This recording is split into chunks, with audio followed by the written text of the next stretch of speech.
Good evening, everybody. So I promised you this nice little um, fireside story here.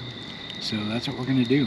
And this tale is one of my own. It's not of legend. It's nothing old or anything to do with myths or legends of the Cherokee. This is a totally made-up story. The only thing that is original, is originally Cherokee is the Moon-Eyed people. So let me throw another log on the fire really quick, and then we'll get right to it. All right. This thing's going again. Okay, so I'm going to get to it.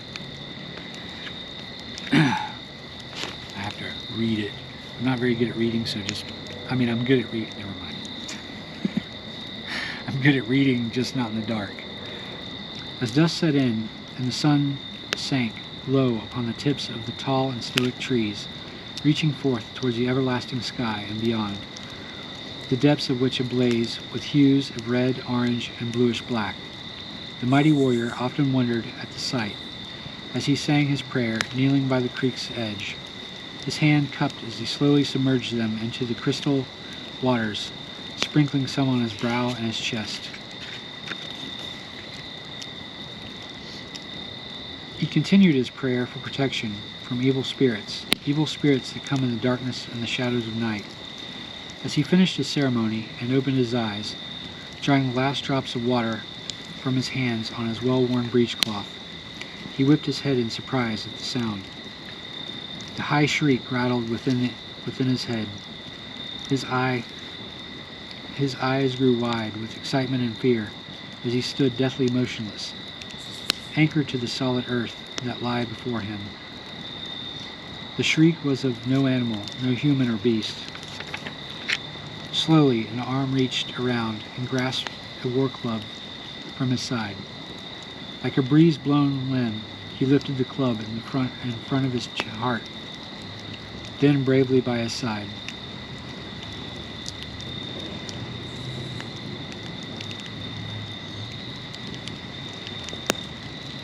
Eyes wide with straining to catch a glimpse of the being from which the otherworldly sound had arisen from, he stepped into the tree line, walking softly, almost silently. Toe to heel, each foot would fall. The warrior was of an unusual size, almost dwarfing the others in his tribe, but swift and cunning he was as well. His name fit well in terms of size, Yona, which is Cherokee for bear. However, unlike the bear, he was quick, like a fox. Yona, creeping through the brush of the forest, slightly bent and at the ready. He broke his gaze into the darkness of the trees for a moment, but just as he did, as if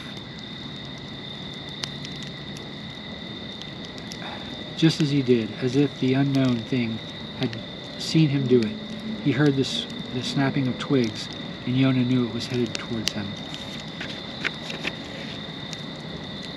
In an instinctive move, Yona brought his war club high above his head, his other hand outstretched in front of him as the unknown charged him. Yona let out a war cry deep from within the pit of his being, and with that he caught sight of the creature. It was human-like, but small to him, coming just to his navel in height. The creature was stout and agile as it zigzagged faster and faster at Yona. Yona felt absolute fear, noticing the creature's bright white appearance and piercing blue eyes that never left his as it gained speed and quickness. The creature leapt out at Yona, its long fingernails outstretched like it was going to tear out his bowels. The creature screamed an ear-piercing, garbled screech as it landed, just inches from Yona. As the creature's feet had touched the ground, Yona, with all his strength and force, slung the war club down to meet the creature. The creature, with a fluid motion almost like that of water, dodged the club, and Yona felt the club smash to the earth with a thud, and he felt the claws of the creature sink into his side. ripping into him. Yonah swung the club in retaliation and delivered a crushing blow to the creature, breaking its arm. Its claws retracted from the side as the creature screamed in pain.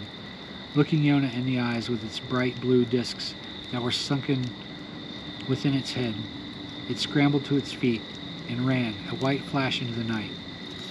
Yonah gathered himself as he felt perplexed and in shock of what he had just seen. Turning back, Yonah hurried back to his village and the safety it gives. As he told his story to the medicine woman, he asked her why, after prayer, was he attacked. With a grandmotherly look in her eyes, she smiled and said, "Yonah, you asked for protection, and you survived. Think of what might have happened if you had not prayed and asked for protection." So I think we can learn a little bit from that, and that's why I wrote it like that, was because I think that within ourselves, we can ask for protection from gods and goddesses, whatever you pray to, whatever you believe in, the universe, the Christian God, heathen God, gods, goddesses.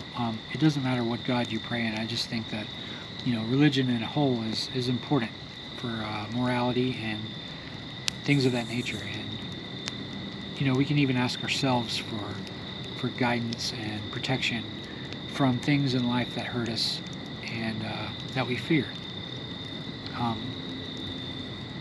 If we don't trust ourselves and have self-reliance, I think that if we don't have self-reliance and we don't have trust in ourselves and we know that we can't do things on our own, then we wouldn't survive. And just like Yonah, he believed that he was being protected, and he made an effort to make sure that he was being protected, and he was. And I think that learning is our protection in life.